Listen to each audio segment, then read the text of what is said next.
हाँ तो बहनों, 370 की बिरयानी वाला रायता तो अभी तक आप सभी लोगों के पास पहुंच ही गया होगा। कब खुलेंगी तुम्हारी आंखें, कब खौलेगा तुम्हारा खून। आज ना मैं ऐसी बातें बोलने वाली हूँ ना जिससे इस वीडियो को देखने के बाद हर लड़की को लगेगा कि मैं उसके अगेंस्ट हूँ और मैं लड़कों की साइड से बोल रही हूँ। बट मैं बोलूँगी क्योंकि मैं चाहती हूँ कि तुम्हारा खून खौले। और हाँ, जो लोग ये आकर बोलने वाले हैं ना कि कोई भी वायरल टॉपिक होता है तो हर यूट्यूबर अपनी रोटी सेकने आ जाता है व्यूज़ के लिए, तो ठीक है तुम बोल लो। ठीक है, यहाँ पे कोई भी रोटी बेलने नहीं आया है, व्यूज़ के लिए ही आया है। ठीक है, यूट्यूब पर, इंस्टा पर, फेसबुक पर जो भी है वो व्यूज़ के लिए है, तो ये चीज़ तो बोलो ही मत। दूसरी चीज़ कि आप लोगों ने ये ज़रूर नोटिस किया होगा, जो मुझे शुरू से देखते हैं, कि जब भी कोई वायरल टॉपिक होता है मैं तुरंत उस पर बात नहीं करती हूँ। मुझे लगता है ये भी हर टॉपिक की तरह आया गया टॉपिक है, चला जाएगा। लेकिन जब वो टॉपिक थोड़े दिन तक खिंचता है तब मुझे लगता है कि नहीं, इस पे बात करनी चाहिए। और इस टॉपिक को भी एक हफ्ते तो हो ही गए होंगे और अभी तक लोग इसके बारे में बात कर रहे हैं। मतलब कुछ लड़कियां हैं जो जाग चुकी हैं, सच में जाग चुकी हैं, और इस टॉपिक को इतनी इम्पोर्टेंस मिल रही है। फिलहाल इस बात को जिसने बोला था, ये 370 की बिरयानी वाला जो लड़का था, उसने जो बोला था उसको उसकी सज़ा मिल चुकी है या मिल रही है और आगे भी मिलेगी, जो कि बहुत अच्छी बात है। ऐसे लोगों को उनकी जो वो बोल रहे हैं उसका उनको भुगतना चाहिए खामियाजा। ठीक है, क्योंकि इनको लगता है कि हम कुछ भी बोल के ऐसे निकल जाएंगे, है ना। बट अब उसको पता चल रहा होगा कि कुछ भी बोल के निकलना आसान नहीं है आज की आज के दौर में। ठीक है, अब आते हैं लड़कियों पे। ठीक है भाई, मुझे नहीं समझ में आता तुम क्या देख के डेट पे जाते हो, क्या देख के सामने वाले को चुनते हो। ठीक है, सारी गलती तुम्हारी है, सारी गलती तुम्हारी है। तुम क्यों नहीं अपना स्टैंडर्ड थोड़ा ऊपर रखते हो? क्यों नहीं? क्यों अपने आप को ऐसे किसी के सामने भी परोस देते हो? क्यों भाई? एक स्टैंडर्ड मेंटेन करना चाहिए, एक बाउंड्री क्रिएट करनी चाहिए, एक लिमिट रखनी चाहिए। ऐसी ऐसी मतलब कोई भी, मैंने ये चीज़ देखी है ना कि यार बाद में तुम लोग आके रोना रोते हो। ठीक है, ऐसा हो गया वैसा हो गया, लेकिन डेट पे जाने से पहले, फिलहाल इसमें तो किसी लड़की ने रोया नहीं है, इसमें तो वो लड़का ही चौड़ बनने की कोशिश में उसको लग रहा था मैं बहुत कूल लगूंगा, और उसने अपने ही पैरों पे कुल्हाड़ी मार ली। और मैं आपको एक चीज़ और बता दूं, उसने बोल दिया, बल्कि उसने ऑनेस्टी दिखाई है, वो बोल दिया है। ये माइंडसेट ना 90% लड़कों का होता है, 90% लड़कों का होता है ये माइंडसेट। बट वो बाहर से बहुत ही अच्छे बनते हैं। उसका वो चौड़ में वो बहुत कूल बनने की कोशिश में उसने बक दिया। बाकी सबका माइंडसेट ऐसा है। तो जो लोग भी बोलते हैं मेरा वाला ऐसा नहीं है, सारे लड़के ऐसे नहीं होते हैं, हाँ छोड़ो। तो हम बात कर रहे हैं लड़कियों की। भाई तुम क्या देख के तुम जाते हो? देखो, पता है मुझे ऐसा लगता है ना कि हम बाद में तो आके बोलेंगे कि, लेकिन शुरू में गलती हमारी होती है। कोई भी लड़की डेट पे जाने से पहले अच्छे से सामने वाले को नहीं जानने की कोशिश करती है। उसने थोड़ा सा लुक्स देख लिया, थोड़े से पैसे वैसे देख लिए, या ऐसे ही फ्रस्ट्रेशन में खाली बैठे हैं, फ्रस्ट्रेशन में है, चलो डेट पे जाते हैं। ठीक है, बट तुम्हें सोचना चाहिए कि हम जिस इंसान की संगति करने जा रहे हैं, जिस इंसान के साथ जा रहे हैं, थोड़ा सा तो उसको जानना बनता है यार। चाहे तुम ऐसे कैजुअल डेट पे ही जा रहे हो, फिर भी जानना बनता है। किसी को भी जानने, अगर आपको सही मायने में जानना है, स्पेशली लड़कों को जानना है, तो मैं बोलूँगी कि उनसे जो है पॉलिटिक्स पे बात करो। एटलीस्ट पॉलिटिक्स पे बात करो, कुछ किताबों पे बात करो, स्पिरिचुअलिटी पे बात करो, फेमिनिज्म पे बात करो, विमेन एम्पावरमेंट पे बात करो, एंड कुछ इंटेलेक्चुअल बातें करो। सामने से फिर ना चीज़ें निकल के आएंगी। कैजुअली ऐसे ही पूछो तो सामने से बातें निकल के आएंगी, और तुम्हें उसकी किसी ना किसी बात से तो लग ही जाएगा कि ये कहाँ से बिलोंग करता है। पर तुमको उसके बारे में बात नहीं करनी है, तुमको वो बात करनी है जो कि उसने बोल दिया कि आप बहुत हॉट लग रहे थे, बहुत ब्यूटीफुल लग रहे थे, ये वो, इन सब चीज़ों में मैंने ऐसा देखा है ना कि जब भी किसी की अरेंज मैरिज होती है, ये एक वो है अरेंज मैरिज और लव मैरिज, लेकिन अरेंज मैरिज में ज़्यादा होता है। लड़की को देखने गए ससुराल वाले, लड़की को देख के आए, रोका वोका जो भी होता है, या रोका से पहले ही लड़की को देख के आए, और नंबर लड़का लड़की का एक्सचेंज हो जाता है, और शादी होती है लगभग 1 या 1.5 साल बाद। ऐसा यूपी में मैंने ये चीज़ अपने आसपास देखी है, ऐसा ही होता है।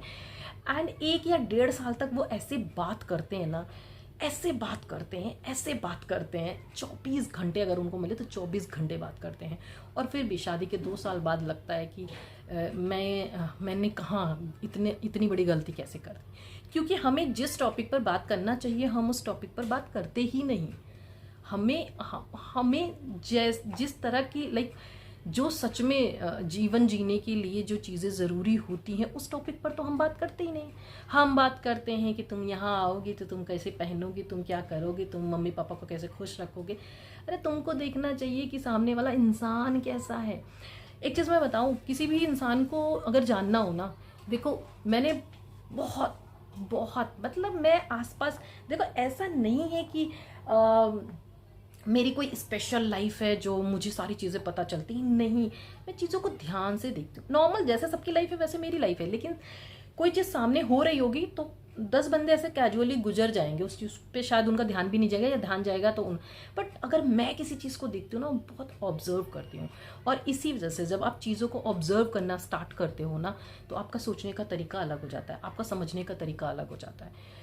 तो मैंने ये चीज़, जैसा मैंने बताया कि देखिए कि जब भी ये होता है फिर 2 साल बाद फिर उनमें प्रॉब्लम्स आने लगती हैं, 2 साल 3 साल बाद। और मैंने देखा है जो शादी से पहले जो लड़के लड़की ज़्यादा बात करते हैं, बहुत ज़्यादा बात करते हैं, उनमें और जल्दी प्रॉब्लम आती है, क्योंकि वो सारे टॉपिक तो कवर कर चुके हैं शादी के पहले। तो अब शादी के बाद बचेगा क्या? कलेश। ठीक है। और फिर बोलते हैं कि हमसे गलती हो गई। ये अब क्यों गलती हो गई? तुम्हें अगर किसी को जानना है तो पहले देखो कि जब वो किसी से रिश्ते में नहीं है, किसी के साथ उसका कोई रिश्ता नहीं है, उसके साथ कैसा है वो, उसके साथ कितनी ईमानदारी से है, उसके साथ उसका बर्ताव कैसा है। स्पेशली अगर जिस बंदे के साथ मैं बर्ताव की बात कर रही हूँ वो उससे नीचे है, उससे काफ़ी नीचे है। आपने देखा होगा कि हम जाते हैं किसी रेस्टोरेंट में तो वेटर के साथ हम कैसा, गार्ड के साथ हम कैसा बिहेव करते हैं, हम रिक्शे वाले के साथ कैसा बिहेव करते हैं, हम ऑटो वाले के साथ कैसा बिहेव करते हैं, हम यहाँ तक कि बैगर्स के साथ कैसा बिहेव करते हैं, जो रोड पे आती हैं मांगने, उनके साथ हम कैसा बिहेव करते हैं।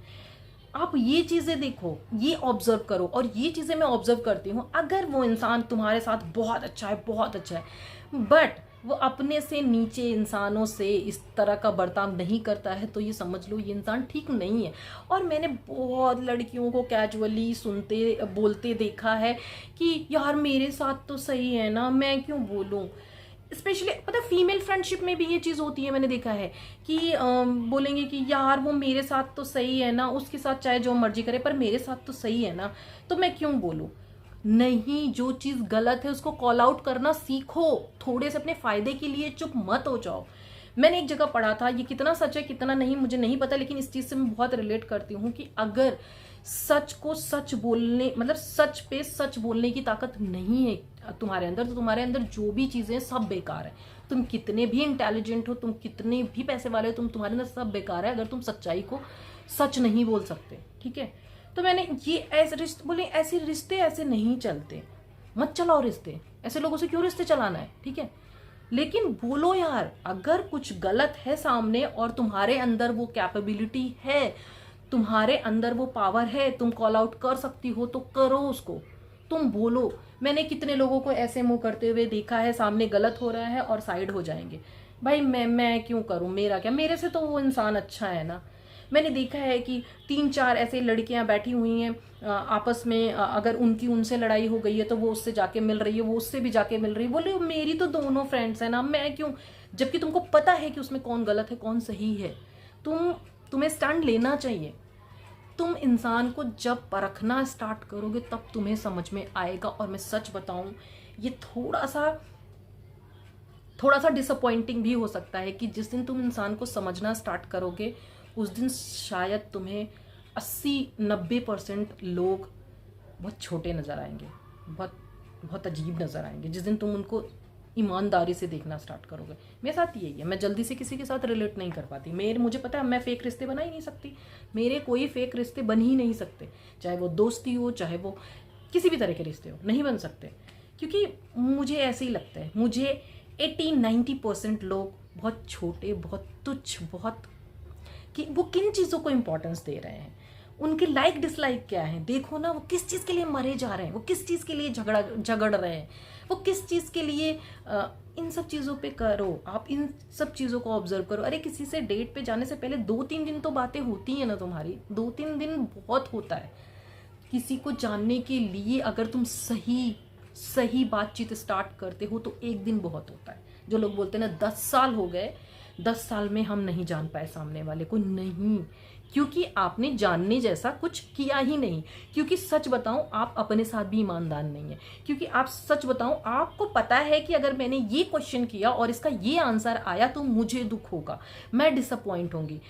आप खुद को ना, स्पेशली लड़कियां खुद को भ्रम जाल में रखना चाहती हैं, खुद को डम बना के रखना चाहती हैं। उनको इस चीज़ में मज़ा आता है, क्योंकि उनको पता है जब तक हम डम वाला रोल प्ले करेंगे तब तक हमें इसके बहुत सारे फायदे मिलेंगे, ठीक है। इसलिए आप करना चाहते हो और इसलिए आपके साथ होता है, ठीक है। आप कभी भी, जैसा मैंने बोला कि आप सही चीज़ों पे बात ही नहीं करते। आप सामने वाले से पूछो कितनी किताबें पढ़ी हैं तुमने, कौन कौन सी किताबें पढ़ी हैं, कौन कौन से राइटर्स को जानते हो। आप पॉलिटिक्स पे बात करो, उसके क्या व्यूज़ है आपको पता तो चले। भले ही आपको इंटरेस्ट नहीं है, लेकिन उससे बात करो, पता चलेगा कि उसकी आइडियोलॉजी क्या है, वो किसको मानता है, ठीक है। उससे पूछो कि तुम किसको इंस्पिरेशन मानते हो, तुम ये सारी चीज़ें पे बात करो। तुम फेमिनिज्म पे तो बात करते ही, मैं बता रही हूँ 90% लड़कों की पोल खुल जाती है। तुम फेमिनिज्म पे बात करो, तुम वुमेन एम्पावरमेंट पे बात करो, तुम इक्वालिटी पे बात करो, तुम क्लाइमेट चेंज पे बात करो, तुम स्पिरिचुअलिटी पे बात करो। नहीं करनी पर तुमको तो बात करनी है कि मैं पिंक कलर वाले लहंगे के साथ पिंक कलर वाला अगर नेल्स लगाऊंगी तो उसके साथ पिंक कलर की एसेसरीज मेरे हेयर में अच्छी लगेगी कि नहीं। तुमको ऐसा डम बन के रहना है तो सामने वाला तुमको डम समझेगा। जब सामने वाला तुमको डम समझेगा तो वो तुम्हारे साथ ये हरकतें करेगा, ठीक है। और बातचीत, अब यहाँ पे चलो ठीक है, बातचीत। दूसरी चीज जो है भाई, कमाना सीख लो। सही बताऊं मैं, कमाना सीख लो। और ये बिल्कुल मत सोचो कि 5-10 हज़ार में क्या होगा, मेरे अंदर इतना नॉलेज नहीं है, मैं क्या ही कर पाऊंगी। 10,000 भी तुम कमा रही हो, बहुत कमा रही हो। एटलीस्ट 370 की बिरयानी तो अफोर्ड कर सकती हो। नहीं कर सकती, उसको स्प्लिट तो कर सकती हो भाई, कर सकती हो ना। अगर 10,000 भी कमा रही हो तो भाई कमाना तुम सीख लो। और ये बिल्कुल मत सोचो। अच्छा, एक चीज़ मैंने और देखी है, मैंने देखा है ना आदमियों को, मेरे इधर स्पेशली, मैं हमेशा अपना वाला ही एग्जांपल देती हूँ क्योंकि मैं वहीं से रिलेट करती हूँ। जैसे उनको बोला जाएगा कि यार सबको कमाना चाहिए तो बोलेंगे हाँ इनको कितनी पढ़ी लिखी, इनको क्या ही मिलेगा, 8-10 हज़ार रुपये मिलेगा, उतना तो मैं इनको, मतलब हस्बैंड बोलता है मैं उतना दे दूंगा, घर में बैठे ठीक है, बस हो गया। और उसको भी लगता है यार फ्री में घर में बैठ के अगर मेरे को 8-10 हज़ार मिल रहा है तो क्यों। और एक चीज़ बताऊँ, बहुत सारी औरतें बोलती हैं कि हाउस मेकर बनना कोई आसान काम नहीं है। पहले तो हाउस वाइफ था, अब हाउस मेकर हो गया, कोई और फैंसी वर्ड आ जाएगा, तो आसान नहीं है। जो घर संभालता है ना, अभी इस वीडियो के बाद भी बहुत सारे लोग ऑफेंड हो जाएंगे, हो जाओ, मुझे कोई इतना फर्क नहीं पड़ता। मैंने कहा ना, मेरे को फेक रिश्ते नहीं बनाने, ठीक है। तुमको नहीं पता है कि घर में कितने काम होते हैं। तुम जितने भी काम करते हो ना घर में, सुबह से लेकर शाम तक, बच्चों को देखना, खाना बनाना, कपड़े धोना, झाड़ू करना, पोछा करना, बेडशीट चेंज करना, सफाई, जो भी जितना भी करते हो उस पर अगर आप मेड रखोगे सारे काम के लिए 10 से 15 हज़ार वो लेगी, इससे ज़्यादा नहीं लेगी। 10 से 15 हज़ार उसकी वैल्यू है, ठीक है। 10 से 15 हज़ार के काम को तुम इतना ग्लोरीफाई कर रहे हो, लेकिन वहीं अगर तुम जाके बाहर जॉब करते हो, तुम पढ़े लिखे हो, तुम किसी अच्छी पोस्ट पे होगे तो तुम्हारी 1.5 या 2 लाख महीने की पैकेज होगी। दोनों में बहुत फ़र्क है यार, तुम कैसे बोल देते हो, ठीक है। दोनों में बहुत फ़र्क है। और 10 या 15 हज़ार का तुम काम करके और तुम उसके बेनिफिट्स क्या ले रहे हो, बेनिफिट्स बहुत ज़्यादा ले रहे हो। तुम खा रहे हो, तुम अच्छी लाइफ जी रहे हो, तुम क्या बोलते हैं, होली दिवाली पे तुम्हें एज अ गिफ्ट गोल्ड या डायमंड भी मिल जा रहा है, तुम बहुत सारी चीज़ें ले रहे हो। और फिर तुम और रिश्ते का नाम दोगे, और फिर रिश्ते का नाम दोगे तो तुम्हें जितना मिलेगा तुमसे उतना वसूला भी जाएगा। और फिर जब उस वसूलने वाली बात आएगी तब तुम्हें बहुत बुरा लगता है, तब तुम ऑफेंड हो जाते हो। पर गलती तुम्हारी है, मैं सच बता रही हूँ, गलती तुम्हारी है। तुमको कमाना सीखना पड़ेगा। तुम्हारे पास चाहे जितनी नॉलेज है, मेरे पास मैं बता रही हूँ, मैंने अपनी पढ़ाई के साथ जितना बड़ा खिलवाड़ किया है ना, आज मैं रिग्रेट फील करती हूँ, क्योंकि मुझे उस टाइम नहीं पता थी चीज़ें। मैंने सिचुएशन को ब्लेम की, कभी मैंने अपनी फिजिकल हेल्थ को ब्लेम किया, कभी मैंने अपनी फैमिली को ब्लेम किया, कभी मैंने अपनी मेंटल हेल्थ को ब्लेम किया। लेकिन अगर मैं अभी भी बोल रही हूँ, सारी गलती मेरी थी, मुझे खुद पे ब्लेम करना चाहिए था। अगर मैं चाहती, लोग पता नहीं कैसे कैसे पढ़ लेते हैं, रोड पे बैठ के पढ़ लेते हैं, लाइट नहीं है तो दिया जला के पढ़ लेते हैं, लोगों से बुक क्या बोलते हैं मांग के पढ़ लेते हैं। अगर चाहते हैं तो ब्लेम नहीं होता। तो मैंने भी खिलवाड़ किया है, लेकिन मैंने ये सोचा है कि अब जो चीज़ें चेंज नहीं हो सकती, मैं अपना एजुकेशन नहीं चेंज कर सकती, मैं चीज़ों को नहीं चेंज कर सकती पीछे जाके, तो भी मेरे पास जो है, जितना है, मैं इसके साथ भी करूंगी। मैं एक जगह बैठूंगी नहीं, मैं चुपचाप नहीं बैठूंगी, मैं इसको अपनी तकदीर नहीं मान सकती। और मुझे नहीं पता है, मैं नहीं कहती कि मैं फ्यूचर में इतना कमा लूंगी, फ्यूचर में मेरे पास नहीं। अगर मैं अभी 20,000, 25,000, 30,000, 40 या 50,000 भी कमा रही हूँ और 50,000 कमाते कमाते भी मैं मर जाऊंगी, मुझे कोई रिग्रेट नहीं होगा। नहीं आगे बढ़ी कोई बात नहीं, लेकिन मैं जब तक मुझे लगता है कि मैं कर सकती हूँ, जब तक मैं जिंदा हूँ, तब तक मैं हाथ पैर मारूंगी, चाहे मुझे 10,000 ही मिले महीने के। लेकिन मैं ऐसे नहीं बैठूंगी। मैं यही बोलती हूँ, जो पढ़ रहे हो पढ़ाई पे फोकस करो, क्योंकि देखो पढ़ाई के लिए ना बहुत लिमिटेड टाइम होता है, एंड डेटिंग वेटिंग के लिए ना पूरा लाइफ पड़ा होता है। जो लोग अभी यंग होते हैं ना, 12, 15, 16 साल के, उनको लगता है कि 30s के बाद तो यार ये वाला कुछ नहीं होता, 40s के बाद ये वाला कुछ नहीं होता। ऐसा कुछ भी नहीं है, ठीक है। मैं अपनी 30s में हूँ, लेट 30s में हूँ। ऐसा नहीं है कि डेटिंग के ऑप्शन बंद हो जाते हैं।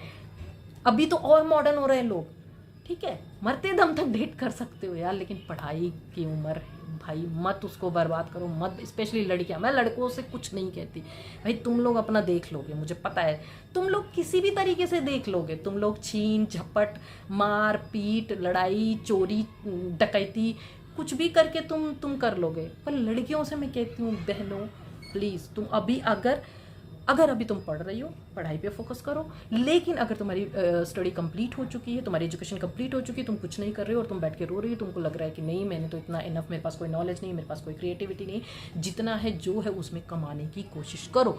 तुम्हें ये जो लॉलीपॉप दिया जाता है ना कि तुम क्या करोगे कमा के, तुम तो रानी हो, घर पे बैठो। फिर से बोलूँगी, there is no free lunches, there is no free lunches. अगर आपको कुछ दिया जा रहा है तो उसके पीछे उसूला जाएगा। उस बंदे ने तो खुला बोल दिया, बट यहाँ उसूलने वाला नहीं बोलता है। यहाँ तुम्हें सिर्फ और सिर्फ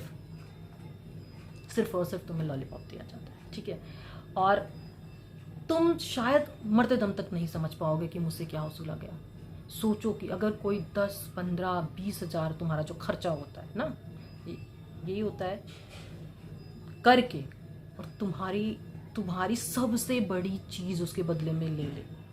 तुम कितने आज़ाद हो सकते हो, तुम कितनी चीज़ें कर सकते हो, तुम कितना कुछ एक्सप्लोर कर सकते हो यार, बहुत कुछ कर सकते हो। और तुम सोचो, इतनी सस्ती सी चीज़ के पीछे अपनी इतनी महंगी चीज़ दे देते हो। सोच लो, ठीक है। तुम, कोई लिमिट नहीं है तुम्हारे आगे बढ़ने की, कोई लिमिट नहीं है। पता है, मुझे ऐसा लगता है कि काश मैं ये होती, काश मैं होती, लाइक काश मैं फिजिकली फिट होती तो मैं ये कर लेती, काश मैंने एजुकेशन पूरी की होती तो ये कर लेती। ये काश वाले टाइम पे मत आओ। अगर अभी आपके पास टाइम है, कर लो, ठीक है। तुम फिजिकली फिट हो, तुम्हारे लिए वही मैं कहती हूँ, मैं हर लड़की से कहती हूँ, अगर तुम्हारे हाथ पैर चल रहे हैं और दिमाग सही है, ठीक है, तुम भाई कुछ भी कर सकती हो, क्योंकि तुम्हारे पास कोई प्रॉब्लम नहीं है। और मैं एक चीज़ बताऊँ, मुझे इससे भी प्रॉब्लम होती है, फिर से ऑफेंड हो जाएंगे कुछ लोग ना, मजबूरी को ना अपना क्या बोलेंगे उसको, विक्टिम कार्ड बना के उस चीज़ को उसूलते हैं। मेरे पास तो 2 बच्चे हैं, मैं तो कब का छोड़ देती हस्बैंड को, पर मेरे पास 2 बच्चे, इसलिए मैं इनके लिए रुकी हूँ। मैं तो कब का छोड़ देती अपने हस्बैंड को, बट लोग क्या कहेंगे, मैं इसलिए रुकी हूँ। मैं तो कब का छोड़ देती अपने हस्बैंड को, लेकिन मेरे मायके वाले इतने नहीं वो हैं कि मेरा वो देख पाएंगे, इस तरह के एक्सक्यूज देते हैं। नहीं, तुम कब का नहीं, तुम कभी नहीं छोड़ पाओगे, ठीक है।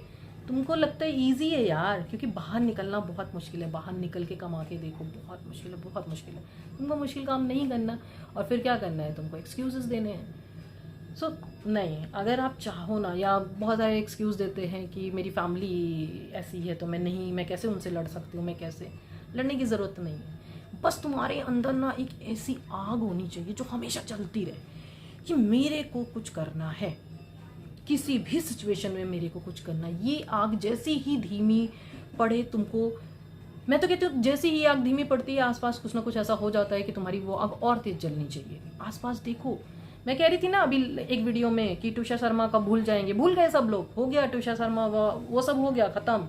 अभी भी ये बिरयानी चल रहा है। फिर उसके बाद एक लड़की आई है जो डॉक्टर हैं, जो MBBS कर रही हैं, जिन्होंने डेड बॉडीज़ के ऊपर मजाक उड़ाया है।